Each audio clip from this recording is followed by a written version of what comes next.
ভল্লুকের জ্বর, এই এখনই জ্বর আসছে, দেখুন কাঁপছে। এই ভল্লুক সে জ্বরে কাঁপছে।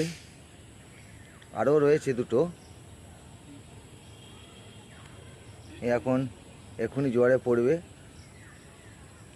দাঁড়িয়ে দাঁড়িয়ে কাঁপছে, এখনই শুয়ে পড়বে। এই ভল্লুকের জ্বর আমরা এখন ক্যামেরাবন্দি করছি।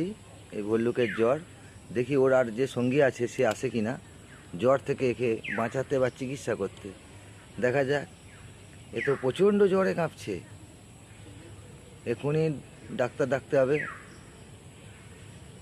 তার সঙ্গে সঙ্গে নিচের দিকে নামারও চেষ্টা করছে জ্বরেতে। জ্বরের ওষুধ খোঁজ করছে, নিজেই পথ্য করছে, গাছের পাতা খাচ্ছে। জ্বর, ভল্লুকের জ্বর। না, পাতা পেল না। ধন্যবাদ।